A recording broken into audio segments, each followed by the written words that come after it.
You can use enemies to fight other enemies. That and much more in the 1.4 version developer live stream that just went down this morning. In this video, I'm going to summarize the entire thing because it's 50 minutes long. So I'm going to try to keep it as concise and clear as possible. We got 3 codes. I'm going to put them in the description below and also in the screen. These will give you about 300 Stellar Jades, so take advantage of that. Starting off with the characters, they showcase Jing Liu and what her character animations are going to be like. They also revealed that she's going to have some sort of alternate form in which she deals enhanced damage. And she gets there by stacking some buffs or a stack that she gets for using her regular abilities and ultimates. The animations look really sick, so yeah, there you go. They also revealed Topaz and Numby, which kit revolves around Numby's follow-up attacks. Apparently Numby is some unhinged pig and he just attacks whenever he feels like it, you know, so their kit is going to be focused on follow-up attacks, which is very nice. Also, Topaz and Numby have a very interesting overworld skill in which Numby is going to run around revealing where all the chests and all the trotters are, so you can go and pick them up with ease. You spawn into the map and then Numby's just gonna run off and you gotta follow it and it's gonna bring you where the treasures are. So that is very cool if you haven't done that already. He's also going to yield you more credits per day up to a certain amount, so that's also very nice. Very good incentive to pull. And then next up we got Gwynafin. Gwynafin is looking like one of Kafka's buddies. She focuses on stacking burn on the enemy on an AoE, and she does that really well. Her animations look kind of sick, I'm not gonna lie. I actually like her animations better than per se Topaz and Numby. But yeah, so essentially she's gonna throw bombs at people and burn them and stack burns and stuff like that. So that's what she's going to be doing. We also have a Jing Liu companion mission, which I'm looking kind of forward to, even though I haven't completed the previous companion missions we've gotten. They're also introducing a new stagnant shadow called Shape of Scorch, which is going to drop the Searing Steel Blade, which is going to be presumably used to upgrade Topaz and Numby and also Gwynafin.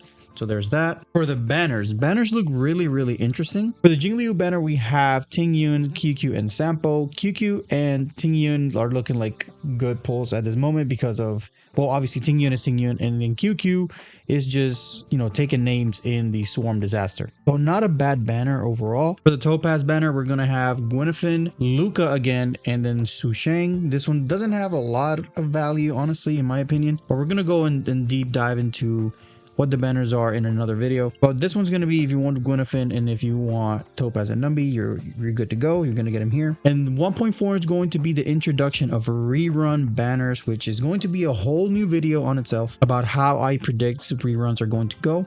But essentially it's going to be the same 4-star pool in Gwynafin, Luca, and Su Shang for pulling for Zila. So there you go. We also have the 3 light cone banners, which is expected as well with their respective characters, so nothing new. We are also getting for what looks like a new area with new enemies. The enemies look like I don't know, like fancier versions of old enemies, which is kind of, you know, it's good. They have a tie and suit, whatever, but you know, they're like mech versions of the humanoid enemies that we used to have before. Now, the really interesting part that really got my attention was the Ethereum Wars, which is essentially a tournament style gameplay in which you pick enemies to fight against other enemies, which is kind of nice. I don't think any game has ever done, like, I haven't seen any game where you've done this, that you can pick enemies to fight against other enemies. You see, there you have the little AoE guys, you have the gun guys, you have the Japart simp guy, the counter guy, you know, you have all of them. You can use Numby over there, you can use like a trotter, which is kind of funny. So this one's looking like it's going to be a fun game mode in my opinion. And then you're pretty much going to be able to use almost all of the enemies that are available in the overworld, which is kind of nice. Also, through this game mode is where you're going to be collecting your guaranteed 4-star, which is going to be either Serval, Pella, Luca, or Hook. I will make a video on which I would recommend going for. In the Ethereum Wars is where you're going to be getting this